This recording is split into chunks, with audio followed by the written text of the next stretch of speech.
तो हेलो, एक बार फिर स्वागत है आपका यूनिक आइस स्केटिंग बाय गुलफाम अली राजी में। तो सल्तनत के जो सुल्तान हैं, दिल्ली सल्तनत, आपको पता ही है कुतुबुद्दीन ऐबक ने सन 1206 में दिल्ली सल्तनत की स्थापना की। और आप कहोगे साहब कुतुबुद्दीन ऐबक, हाँ भाई ठीक है, दिल्ली सल्तनत का जो रियल फाउंडर था वो इल्तुतमिश था। ओके, ये सारी चीज़ें हम डिस्कस कर चुके हैं। अब दिल्ली सल्तनत में अलग अलग जो सुल्तान हैं उनके धार्मिक रुझान क्या थे। धार्मिक रुझान में ये है कि क्या वो कट्टर थे या सहिष्णु थे, क्या उन्होंने, फैन ऑन कर लीजिए, क्या उन्होंने धर्म को राजनीति में दखल देने दिया या नहीं देने दिया, क्या उन्होंने धर्म और राजनीति को अलग रखा, क्या उन्होंने सेना में या दूसरे प्रशासन में धार्मिक आधार पर भर्तियां की या नहीं की, किसने की किसने नहीं की, ये सारी चीज़ें हमने देखनी है। ठीक है ना। तो सिंपल सी बात है, बहुत शॉर्ट में मैं आपको बताऊंगा, डिटेल में आपको बता चुका हूँ, बहुत शॉर्ट में आपके एग्जाम में काम आने जा रही है। इल्तुतमिश को आपको पता है कि भारत में, अच्छा आप, बड़ी मज़ेदार बात है ना कि भारत में आप ये बताएं, तुर्कों में ऐसा राजा जिसने अपने आप को सुल्तान कहा, सबसे पहला राजा जिसने अपने आप को सुल्तान कहा, महमूद गजनवी हैं। महमूद गजनवी जो था उसको, महमूद गजनवी पहला ऐसा तुर्क था जिसने अपने आप को सुल्तान कहा। ओके, अब भारत में हमले करने के लिए खलीफा से सबसे पहली जो मंजूरी मिली वो महमूद गजनवी को मिली। खलीफा उसने कहा कि भाई जाओ भारत को जीतो, वहाँ पर अपना एम्पायर बनाओ और वहाँ पर इस्लाम धर्म का प्रचार करो। ठीक है साहब। अब ये सारे राजनीतिक मसले हैं कि महमूद गजनवी का मकसद आखिर क्या था, यहाँ पर इस्लाम को फैलाना था या लूट मार करके अपना खजाना भरना था, वो अलग मसले हैं। खैर, तो पहला तुर्क जिसने सुल्तान का टाइटल लिया, महमूद गजनवी। पहला तुर्क जिसे खलीफा ने भारत पे हमला करने की परमिशन दी, महमूद गजनवी। लेकिन पहला तुर्क जिसे खलीफा ने भारत का सुल्तान कहा या भारत में राज करने की परमिशन दी, तो वो था इल्तुतमिश। ध्यान रखना है ना। तो सन 1229 में बगदाद के खलीफा से इल्तुतमिश को सर्टिफिकेट मिला जिसे हम कहते हैं खिलत। यानी कि 1229 में इल्तुतमिश ने खलीफा से मंजूरी पाई, किसके रूप में, हिंदुस्तान या भारत या दिल्ली के राजा के रूप में या सुल्तान के रूप में। ठीक है। अब यहीं से जब 1229 में उसको खिलत मिलती है, बात क्लियर हो रही है ना। जिन लोगों ने पहले पढ़ रखा है उनको क्लियर होगी, जिन लोगों ने पहले नहीं पढ़ा है तो पहले वो बेसिक पढ़ ले, फिर इस वीडियो की तरफ को आए। ओके, तो एक चाय हो जाए, थोड़ा रोक दीजिए। तो चाय से पहले शायद मैं खिलत पे था। तो इस तरह से इल्तुतमिश भारत में वो पहला सुल्तान था जिसने खलीफा से मान्यता पाई। अब देखें, खलीफा से, इस चीज़ को मैं रिकॉर्ड इसलिए कर रहा हूँ कि जब देख तो ये आपको वन लाइनर रहा है, लेकिन इसको ध्यान से आप लोग सुनोगे ना, तो जैसे वो होते हैं ना रीज़न असर्शन, कथन कारण टाइप के क्वेश्चंस आते हैं, या इनमें से कौन से स्टेटमेंट सही है कौन से स्टेटमेंट गलत है, तो वहाँ आपको बहुत फ़ायदा होने जा रहा है। तो आप लोग ध्यान से सुनना मेरी बात को। अब इसकी इंपॉर्टेंस क्या है, जैसे आप मेंस देने जाओगे ना, चाहे वो मैंने आज तक केवल उत्तर प्रदेश PCS, उत्तराखंड PCS और किसी ज़माने में IAS, इनके मेंस दिए हैं, बाकी किसी स्टेट का एग्ज़ाम मैंने दिया नहीं। ठीक है ना। लेकिन लगभग पैटर्न सबका एक सही है। तो अब तो खैर सब्जेक्ट जो बचा है केवल UPSC में ही बचा है, IAS में ही बचा है। उत्तराखंड वालों ने, उत्तर प्रदेश वालों ने भी मेंस में सब्जेक्ट ख़त्म कर दिए। लेकिन आपको खुश होने की ज़रूरत नहीं है, जो GS में जो क्वेश्चन पूछ रहे हैं ना, वो भी आपसे पूरा का पूरा सब्जेक्ट ही पढ़वा रहा है। वो जो GS का जो पैटर्न है ना, GS में जो भी 4, 5, 6 क्वेश्चंस हैं मेंस में, वो पूरा का पूरा आपसे सब्जेक्ट ही पढ़वा रहा है। तो हर चीज़ पढ़नी ही है आपने, आप छोड़ नहीं सकते, है ना। तो जैसे कुछ लोग देखते हैं ना कि यार यहाँ पर सिलेबस बड़ा कम है, तो पता चला वो चीज़ दूसरे एग्ज़ाम में आ गई है। आज जैसे अभी बात चली, जैसे उत्तराखंड PCS मेंस में इन्होंने जो है कि पैटर्न चेंज किया है कि साहब हम उत्तराखंड के 2 अलग से पेपर इसमें जोड़ रहे हैं, उत्तराखंड GS के या उत्तराखंड के परिवेश के अलग से 2 पेपर जोड़ रहे हैं। तो उसमें कुछ भी नया नहीं है। पहले 7 या 8 पेपर जो भी मेंस में होते थे, उसमें इथिक्स, मैथ्स और रीजनिंग का जो पेपर है उसमें, और जो लैंग्वेज यानी हिंदी और इंग्लिश का जो पेपर था उसमें उत्तराखंड GK नहीं थी। बाकी जो 5 पेपर बचते हैं उनमें सब में उत्तराखंड GK थी। हर पेपर में, मान लीजिए इकोनॉमिक्स का है तो उत्तराखंड की इकोनॉमिक्स, हिस्ट्री का तो उत्तराखंड की हिस्ट्री, ज्योग्राफी का है तो उत्तराखंड की ज्योग्राफी, और पॉलिटी का है तो उत्तराखंड की पॉलिटी, हर पेपर में था। अब उन्होंने वहाँ से सारा हटा दिया है और उसको एक जगह इकट्ठा करके रख दिया। लो जी, खुश हो जाओ कि साहब उत्तराखंड के अलग से 2 पेपर जोड़ दिए गए। तो पहले भी थे, अब भी हैं। ओके, चले सर आगे चलें। तो अब हाँ UPSC मेंस में या आपका GS मेंस में क्वेश्चन आता है कि खलीफा से इल्तुतमिश को जो खिलत मिली उसकी क्या इंपॉर्टेंस है, उसकी क्या इंपॉर्टेंस हुई। खलीफा ने जो, ऐसा ना, बगदाद का जो खलीफा था उसे सभी मुस्लिम अपना राजा मानते थे। चाहे किसी भी देश में हो, कोई भी राजा हो, लेकिन अल्टीमेट राजा जो अल्टीमेट किंग जो अपना मानते थे, वो मानते थे खलीफा को, बगदाद के खिलाफ हो खलीफा को। उसके पीछे कुछ धार्मिक मान्यताएं थी। अब ऐसा कुछ नहीं है। अब आप किसी भी देश में चले जाइए, ठीक है, कोई भी पवित्र हो सकता है, लेकिन हमारी सबकी जो श्रद्धा है वो अपने अपने देश के संविधान के प्रति है, अपनी राजा अपने देश के प्रति है।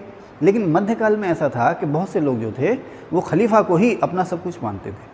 तो अब खलीफा ने इल्तुतमिश को मान्यता दे दी कि अब तुम यहाँ पर दिल्ली के या उत्तर भारत के, हिंदुस्तान के राजा हो। तो इसका क्या इंपॉर्टेंस रही इल्तुतमिश के लिए, भारतीयों के लिए, सल्तनत एम्पायर के लिए, है ना?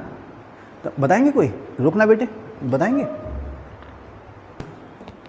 तो भैया चलो खैर, आप लोगों ने सभी ने बोला, सही बोला, तो इसको मैं समराइज़ कर देता हूँ। सबसे पहली बात जो है कि बगदाद का जो खलीफा था उस दौर में प्रतिष्ठित था। अब जब बगदाद के खलीफा ने उसे अपने यहाँ सुल्तान के रूप में मान्यता दे दी, हिंदुस्तान के सुल्तान के रूप में मान्यता दे दी, तो सबसे पहली बात तो उसे जो हासिल हुआ ये हुआ कि वो अब दिल्ली का लीगल किंग हो गया, वैधानिक या कानूनी किंग हो गया। अभी तक वो दिल्ली का कानूनी किंग नहीं था। क्यों? क्योंकि गौरी का वारिस एक तरह से एवक था। वो एवक के वारिस आराम शाह को हटा करके इल्तुतमिश ने गद्दी हथियाई थी, वो लीगल वारिस नहीं था, ठीक है। तो अब उसको, उसकी गद्दी को जो है कानूनी अधिकार मिल गया, गद्दी को कानूनी अधिकार मिल गया, तो उसे वहाँ अपने एरिया से रेवेन्यू लगान वसूलने का भी लीगल राइट मिल गया, नंबर एक बात। दूसरी बात यह है कि लोगों की नज़र में अभी तक इल्तुतमिश जो था वो कुतुबुद्दीन ऐबक का गुलाम था। अब खलीफा से विशेष जब खिलत मान और सम्मान मिलता है तो कुछ हद तक वो लोगों के दिमाग से अपनी जो इमेज है दास्ता की या गुलामी की, वो हटाने में कामयाब रहा। तीसरी बात यह है कि गौर और गजनी के या अफ़गानिस्तान के जो भी सुल्तान हैं, जैसे मोहम्मद गौरी, महमूद गजनी, मोहम्मद गौरी के जो वारिस हैं, पहले यलदौज को तो मार दिया, लेकिन अभी तक गौर के जो राजा हैं वो दिल्ली पर दावा करते थे। क्यों? वो ये मानते थे कि ये जो दिल्ली जो है वो मोहम्मद गौरी की विरासत है, इसलिए हम यहाँ के राजा हैं, हमें आप रेवेन्यू दो, हमें ही आप राजा मानो। तो अब जब 1229 में उसे बगदाद के खलीफा से खलत मिलती है, स्वतंत्र सुल्तान के रूप में मान्यता मिलती है, तो दास्ता तो हटी, साथ ही साथ उसका अब अफ़गानिस्तान से या गौर और गजनी से भी नाता टूट गया। अब दिल्ली सल्तनत जी तो पूरी तरह से स्वतंत्र और संभ्रू, इंडिपेंडेंट और सॉवरिन हो गई। अब उस पर किसी का कोई दावा नहीं रहा। जैसे अजय भाई ने कहा कि अंतर्राष्ट्रीय जगत में इल्तुतमिश की प्रतिष्ठा बढ़ी, क्योंकि इधर उधर जहाँ पर भी खलीफा के एम्पायर थे उनकी नज़र में अब इल्तुतमिश आ गया कि हाँ भाई अब दिल्ली में कोई सुल्तान बन गया। इसी के बाद जो अरब और खाड़ी देश हैं आजकल के, वहाँ से बहुत सारे सूफी संत और मुस्लिम जो हैं वो दिल्ली की ओर आना शुरू होते हैं। जो जनता है ना, हमारी आम जनता जो है, चाहे वो हिंदू जनता हो या मुस्लिम जनता हो, उसके दिमाग में, उसके मनो मस्तिष्क में अब इल्तुतमिश की प्रतिष्ठा बढ़ी, है ना। और कहीं ना कहीं हद तक उन्होंने भी अब इल्तुतमिश को अपना राजा मान लिया। और इसी का नतीजा ये था कि इल्तुतमिश के बाद उसकी विरासत भी यहाँ पर जम गई। आप देखें ना, एक के बाद कई राजा इल्तुतमिश के बाद मारे गए हैं, बनाए गए हैं, लेकिन जो भी राजा बैठे हैं बलबन से पहले तक, नासिरुद्दीन महमूद तक, वो सारे जो थे किसी ना किसी तरह से इल्तुतमिश के वारिस या विरासत से ही थे। और भी बहुत सारी चीज़ें हैं, अभी इतना समय नहीं है। तो यूपीएससी मेंस में जब आप जाएंगे तो आप इस तरह का क्वेश्चन पा सकते हैं। जैसे क्वेश्चन आता है कि दिल्ली सल्तनत का वास्तविक संस्थापक इल्तुतमिश था, सिद्ध कीजिए, समझाइए, टिप्पणी कीजिए, व्याख्या कीजिए, समालोचना आलोचना कीजिए। तो उसमें आप ये बातें जोड़ेंगे, ठीक है ना। ओके, चलें सर। तो अब इसने अपने सिक्कों पर खलीफा का नाम भी खुदवाया, ठीक है, और अपने सिक्कों पर इल्तुतमिश ने खुद को कहा खलीफा का प्रतिनिधि, खलीफा का रिप्रेजेंटेटिव या खलीफा का एजेंट। कहने का मतलब क्या है कि इसने राजनीति में पूरी तरह से धर्म को शामिल किया। भाई खलीफा को मानता देना, अपने आप को खलीफा का प्रतिनिधि कहना, मुस्लिम खलीफा का नाम अपने सिक्कों पर लिखाना, इसका मतलब धर्मतंत्र तो हो गया। इसका मतलब क्या हो गया? इसका मतलब धर्मतंत्र ही है, राजनीति में धर्म को मिलाया जा रहा है। ओके। इसके अलावा इल्तुतमिश जो था वो सूफी, इसमें मैंने खैर लिखा नहीं है, बहुत से सूफी संतों का सम्मान करता था, काजियों का, उलेमाओं का भी बहुत सम्मान किया करता था। वैसे इसकी थोड़ी सी मजबूरियाँ भी थी। क्यों? क्योंकि उसके हाथ में बिल्कुल नया एम्पायर था और उसे इस तरह के लोगों की अभी ज़रूरत थी। ओके। अब आप देखो ना, आप समय को समझो, इन्हें आप वर्तमान अंतर्राष्ट्रीय जगत में जो वर्तमान राजनीतिक परिवेश है ना, उसको भी इससे जोड़ सकते हो। कैसे जोड़ सकते हो? अभी इल्तुतमिश आया, नया एम्पायर है उसका, उसे अभी सभी के समर्थन की ज़रूरत है, खास करके जो मुस्लिम हैं उनके समर्थन की ज़रूरत है, क्योंकि भारत में बहुसंख्यक जो थे वो हिंदू थे, हिंदू या अन्य धर्मों को मानने वाले थे। मुस्लिम तो मुट्ठी भर थे ना। तो अब भारत पर कब्जा तो कर लिया गया है, लेकिन यहाँ पर कब्जा बरकरार रखने के लिए इल्तुतमिश या और कोई भी राजा हो, उसके लिए बहुत ज़रूरी है कि मुस्लिम उसका समर्थन करें। जब भी राजा पे कोई संकट आए तो मुस्लिम जो है वो तन मन धन से उसके साथ हो जाए। तो उसके लिए उसने उलेमाओं को, खलीफाओं को या और भी जो भी धार्मिक व्यक्ति थे उनको पूरा संरक्षण दिया, पूरा बढ़ावा दिया, क्योंकि इन लोगों का असर बहुत होता था आम मुस्लिम जनता पर। आज भी आप देखें ना, धर्मगुरुओं का बहुत असर होता है। आज भी आप देखें, कोई भी धर्म हो, किसी एक धर्म का नाम के लेना, धर्मगुरुओं का जनता पर बहुत असर होता है, आप लोग जानते ही हैं। अब मैं अपने मुंह से किसी का नाम क्यों बोलूँगा, है ना। तो धर्मगुरुओं का बहुत असर होता है, और राजनेता अक्सर आपने देखा होगा धर्मगुरुओं की शरण में जाते हैं, है ना। उनकी शरण में जाएंगे, मिलेंगे, मिलाएंगे, ताकि जनता देखें हाँ भाई ये इनके साथ हैं तो इनको वोट दिया जाए। तो इल्तुतमिश ने शुरू में उनका सहारा लिया और पूरे जीवन सहारा लिया। लेकिन ये जो टेंडेंसी है, ये जो प्रवृत्ति है, बलबन के समय से अब जो है इसमें बैरियर या बाधा आने लगी, यानी कि राजनीति और धर्म जो है वो अलग होने लगे। हालांकि बलबन ने उलेमाओं को नकारा नहीं, लेकिन दखल कम हो गया। अब जब समय आता है जलालुद्दीन खिलजी और अलाउद्दीन खिलजी का, खास करके अलाउद्दीन खिलजी का, सल्तनत यहाँ पर पूरी तरह से इस्टेब्लिश हो गई, राजा यहाँ पर पूरी तरह से इस्टेब्लिश हो गया, पूरा का पूरा एम्पायर बढ़ गया। अलाउद्दीन खिलजी ने पूरे उत्तर भारत को जीत लिया, है ना। तो अब एक तो उसके लिए अव्यावहारिक था कि वो केवल मुट्ठी भर मुसलमानों का राजा बन के काम करे, वही चाहता था मैं पूरी जनता का राजा बन के काम करूं। और दूसरा, उसे अब ज़रूरत भी नहीं थी, क्यों? क्योंकि उसकी जड़ें यहाँ पर जम चुकी थी। इसलिए उसने राजनीति को धर्म से बिल्कुल अलग कर दिया। उसने खलीफा को मानता तो दी, मीन्स ये माना कि खलीफा है, खलीफा मुस्लिमों का नायक है। अब यहीं पर बता देता हूँ मैं अलाउद्दीन खिलजी के बारे में, शायद मैं लिखा भी होगा, हाँ ये लास्ट में लिखा है। उसने ये तो कहा भाई खलीफा जो है जो मुस्लिमों का धर्मगुरु है, लेकिन उसने ये नहीं कहा खलीफा जो है मुस्लिमों का राजा है। अच्छा होगा, अगर होगा भी राजा खलीफा मुस्लिमों का, तो अलाउद्दीन खिलजी ने कहा कि मैं खलीफा से किंगशिप के लिए या सुल्तान के रूप में मानता नहीं लूँगा। उसने खलीफा का तिरस्कार नहीं किया, अपमान नहीं किया। हाँ ठीक है, एक धर्मगुरु के रूप में खलीफा और खलीफा के पद का अस्तित्व है, मैं भी इसको मंजूरी देता हूँ, लेकिन मेरी सत्ता में आप किसी तरह का दखल नहीं देंगे, ना ही कोई उलेमा आप मेरी सत्ता में किसी तरह कोई दखल देगा। साथ ही साथ उसने खलीफा से मानता भी नहीं ली। इल्तुतमिश ने मानता ली, लेकिन इसने खलीफा से मानता नहीं ली। और कहा, मैंने यहाँ क्वेश्चन मार्क ला रखा है, जब इससे कहा गया भी खलीफा से मानता ले लो, तो इसने जवाब में क्या कहा था तौसुम? हाँ, इसने कहा था कि सत्ता जो है तलवार के दम पर हासिल की जाती है और तलवार के दम पर ही वो बनी रहती है।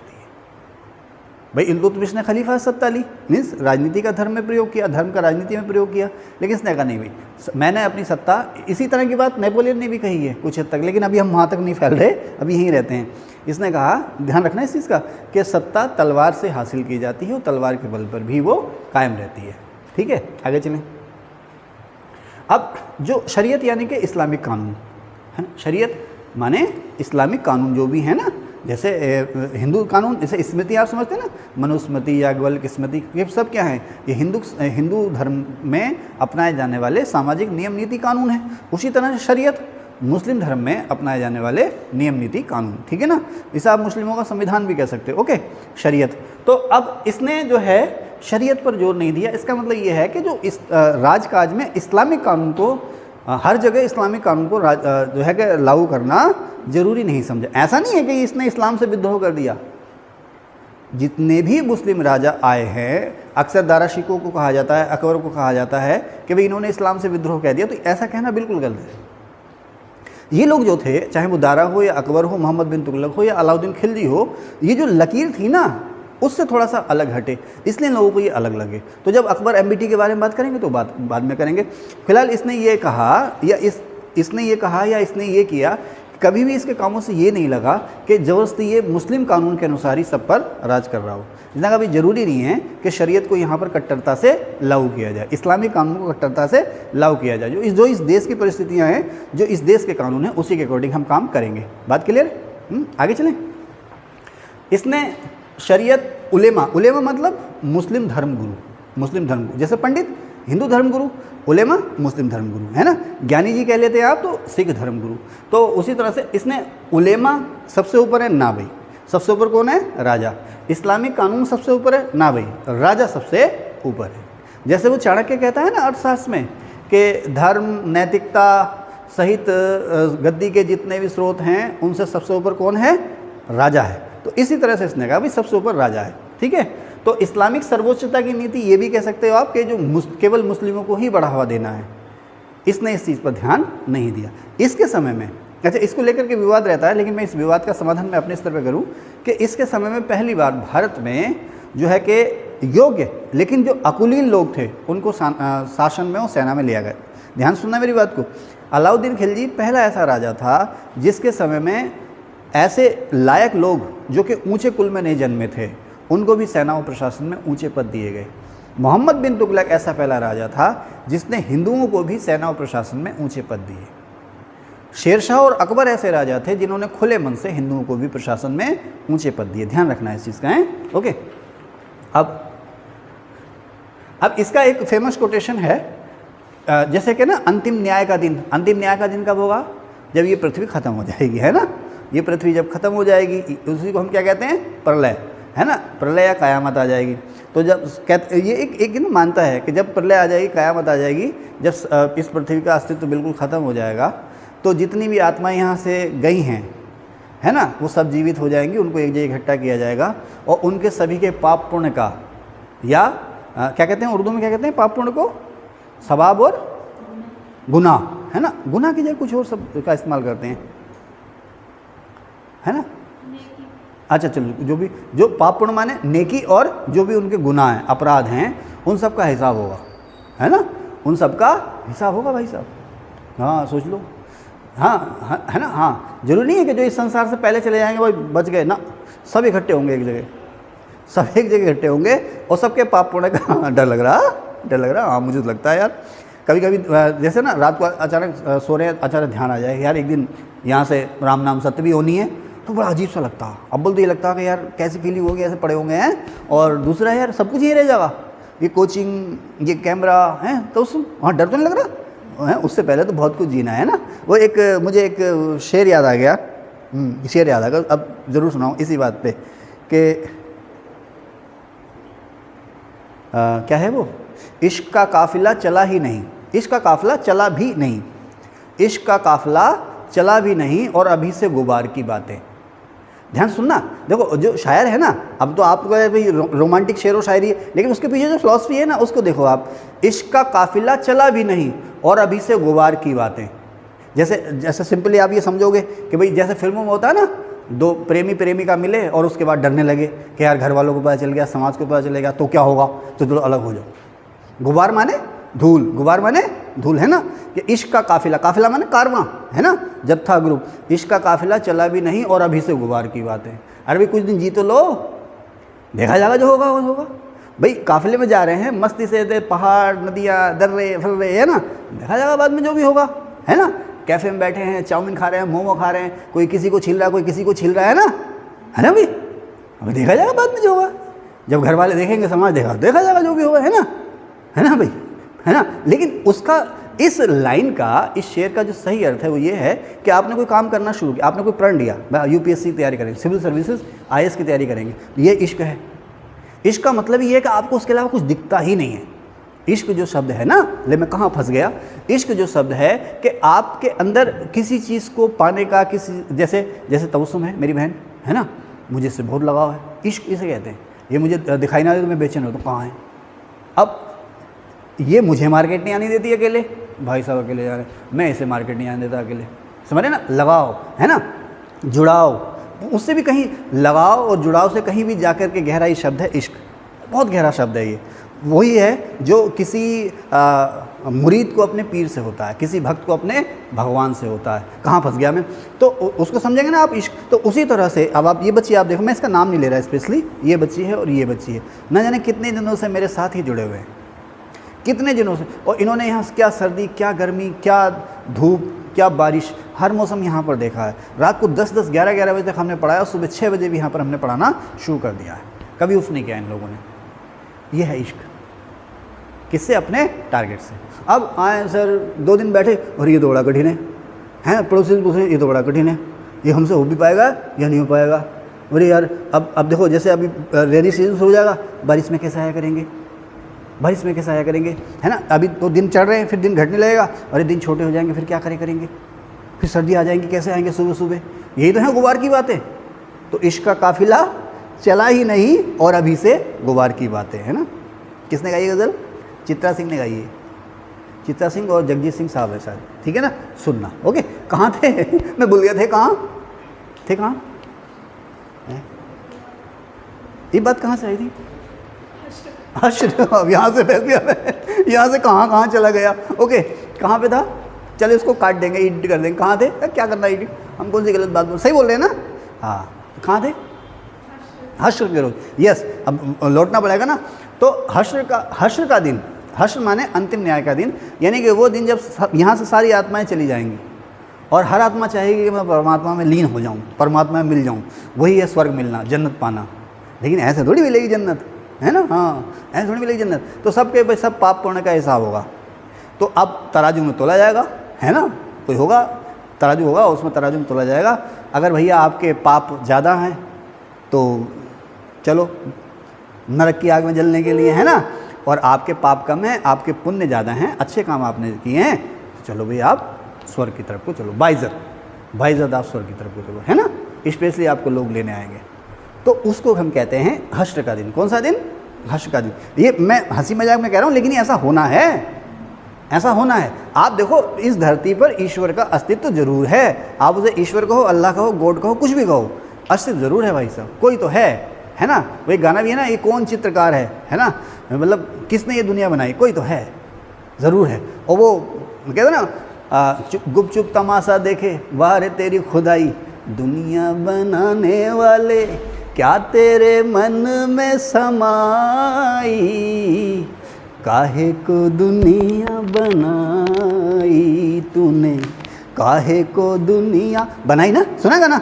हाँ, तो गुपचुप तमाशा देखे बाहर है तेरी खुदाई। आप देखो ना, बिग बैंग थ्योरी क्या कह रही है कि जितना भी ब्रह्मांड था, ये जितना भी ब्रह्मांड था एक मटर के दाने के आकार में सिमटा हुआ था।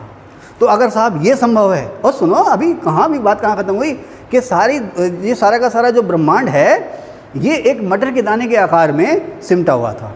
इसमें हद से ज़्यादा डेंसिटी और टेम्परेचर था, और एक सीमा के बाद इसमें ब्लास्ट हुआ, और ब्लास्ट हुआ तो पलक झपकाओ। हाँ, जितनी देर में तुमने पलक झपकाई है ना, वो कहता है कि इस यूनिवर्स का 99% हिस्सा इतने समय बन गया। पलक झपकाओ, बन गया मीन्स फैल गया। उसके बाद फिर धीरे धीरे धीरे धीरे वो सारा का सारा मलबा गैस जो थी वो ठंडा होना शुरू हुआ, तो ग्रह उपग्रह बने, और ये यूनिवर्स अभी भी फैल रहा है, तेज़ी से फैल रहा। आकाश गंगा एक दूसरे से दूर जा रही हैं। वो कह रहा है उसके बाद ये जो प्रोसेस है रिवर्स होगा, फिर से सिमटने लगेंगे, वही होगी पहले, फिर से सिमटने लगेंगे।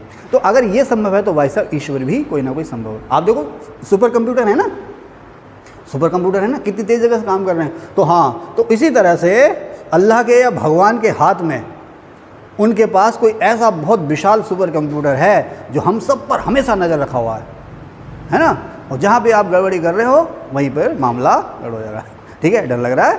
तो उसने कहा कि इसकी परवाह किए बिना कि हश्र के रोज़ मेरा क्या होगा, इसकी परवाह किए बिना कि हश्र के रोज़ मेरा क्या होगा, मैं वही आदेश देता हूँ जो मुझे देश के हित में ठीक लगता है। भाई उससे ये कहा गया कि भाई आप मुस्लिम राजा हो, एक आदर्श मुस्लिम राजा की तरह व्यवहार करो, या ये कहा गया कि आप जो है मुस्लिमों के फेवर में पक्षपात करो, मुस्लिमों के फेवर में काम करो, इस्लामिक कट्टरता की नीति को अपनाओ। तो उसने इस चीज़ को मना कर दिया था, और मना करते हुए ये भी कहा उसने उलेमाओं से कि भैया जो हश्र का दिन होगा, अंतिम न्याय का दिन होगा ना, मुझे उसकी चिंता नहीं है कि मैं जन्नत में जाऊँगा कि मैं नरक में जाऊँगा, मैं वही करता हूँ जो मुझे आम लोगों के हित में या राज्य के हित में ठीक लगता है। ओके, चलें साहब।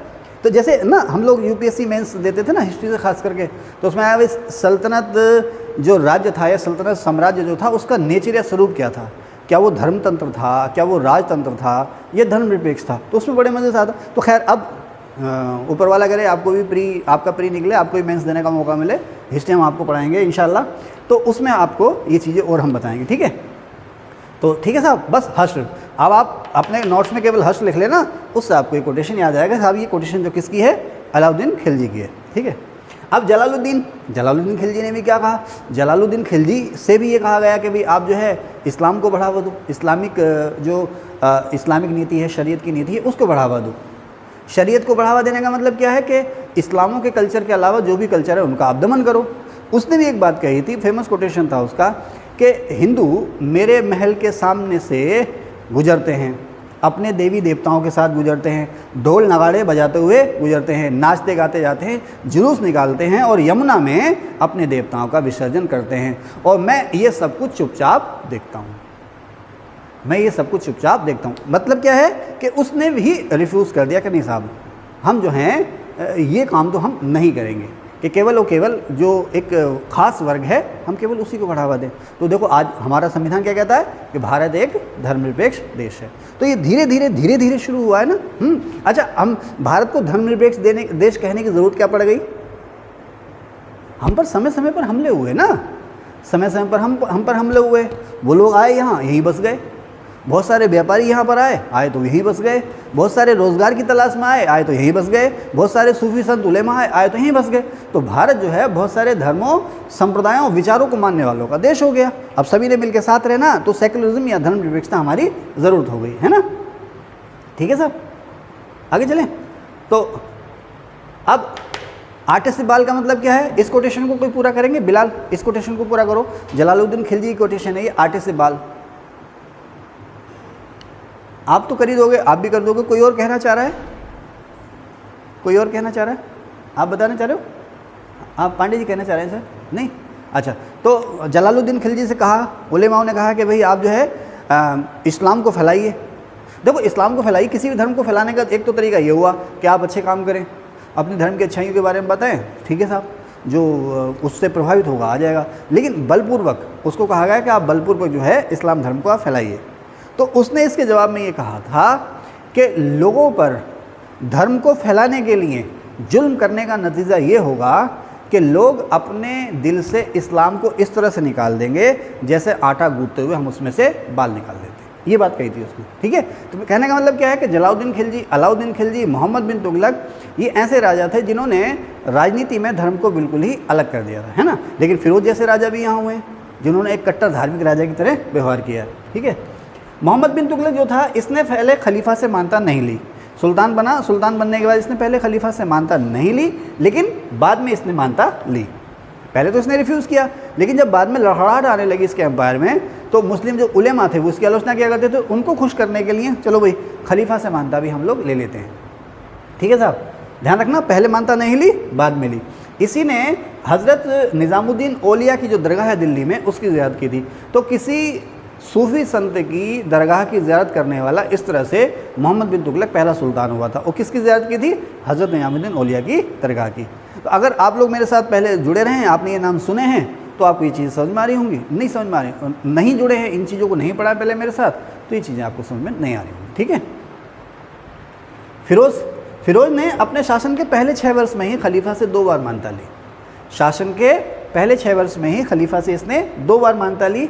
फिरोज तुगलक ने धार्मिक कट्टरता की नीति को बढ़ावा दिया, या इस्लामिक कट्टरता की नीति को, या शरीयत को लागू करने की नीति को इसने बढ़ावा दिया। इसने अपने आप को आदर्श मुस्लिम शासक के रूप में पेश किया।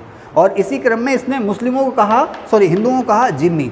जिम्मी यानी कि जिनकी रक्षा की जा रही है, जिनकी रक्षा का भार है। इसने हिंदुओं को कहा जिम्मी। और जजिया जो टैक्स था, ऐसा नहीं है कि जजिया इससे पहले ख़त्म हो चुका था, लेकिन जजिया वसूली में ढिलाई बरती जाती थी, जबरदस्ती नहीं वसूला जाता था। इसने क्या किया कि ब्राह्मण और महिलाएं जो थे वो जजिया से मुक्त थे, उनसे जजिया टैक्स नहीं वसूला जाता था। इसने ब्राह्मणों महिलाओं पर भी जजिया टैक्स लगा दिया और टैक्स वसूलने में बहुत सख्ती की।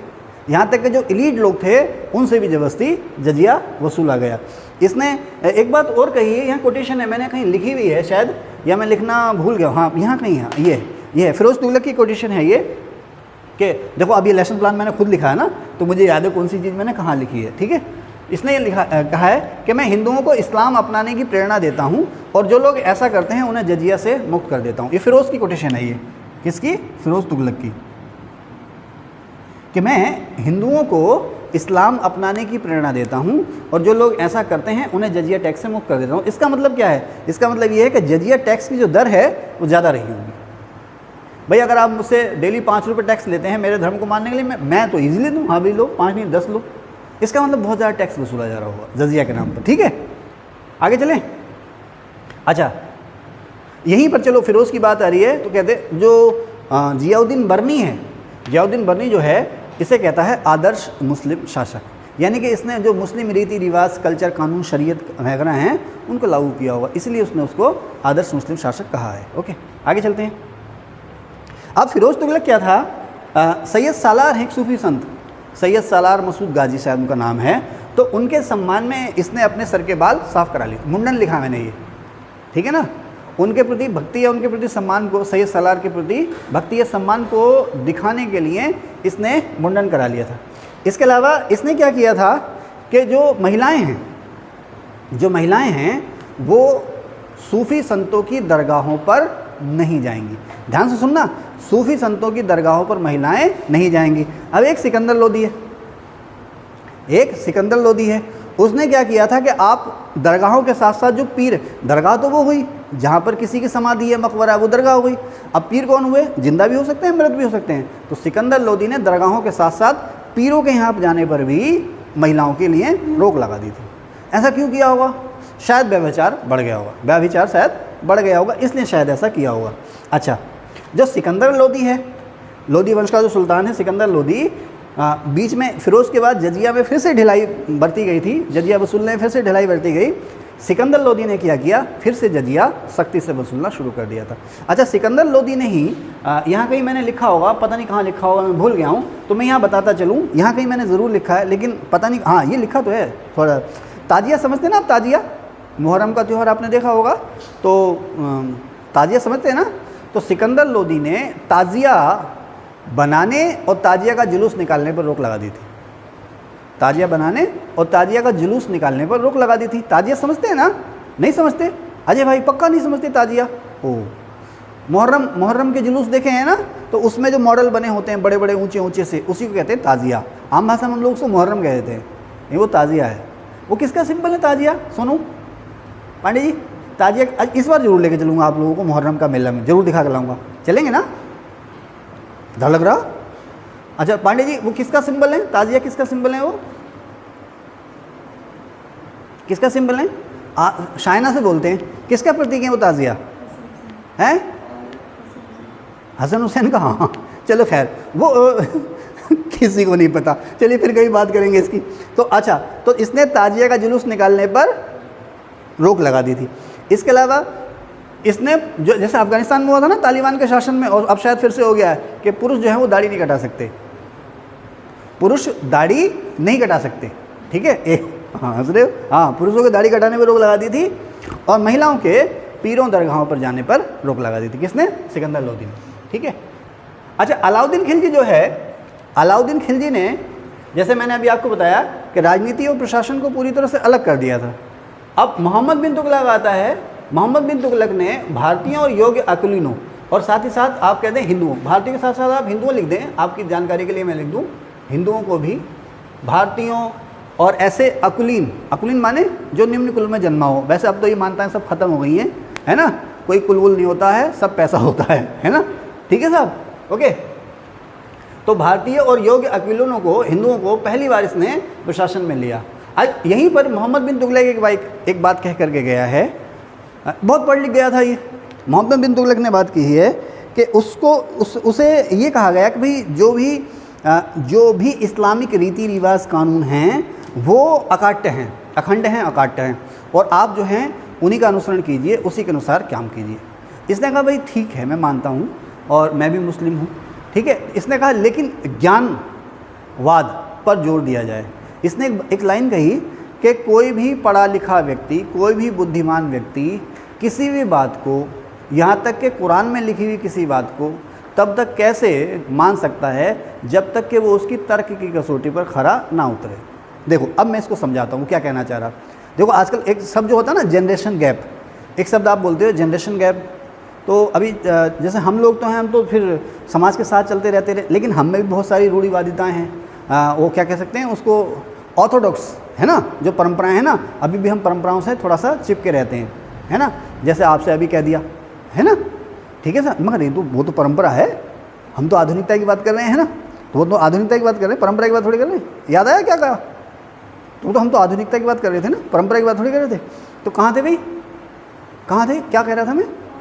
हाँ, जनरेशन गैप होता। अब भाई माँ बाप ने बच्चे पढ़ाए, तो बच्चे अब कुछ नया सीख के आ रहे हैं ना, तो वहाँ पर माँ बाप में वो बच्चों में फिर धीरे धीरे बच्चे बड़े होने लगते हैं, तो वहाँ पर फिर उनमें द्वंद्व होने लगते हैं। किसके? विचारों के। मम्मी पापा ने कुछ सीखा, वो उनके समय में बढ़िया था, अब नया ज़माना आ गया, मम्मी पापा ने सीखना बंद कर दिया है ना, अब नए बच्चे आ रहे हैं, नई चीज़ सिखा रहे हैं, तो प्रश्न करने लगे भाई ऐसा क्यों। अब जो प्रश्न करने लगता उसी को कहते हैं भाई ये तो बगावत पे उतर आया, ये तो हाथ से निकल गया, वगैरह वगैरह, ठीक है।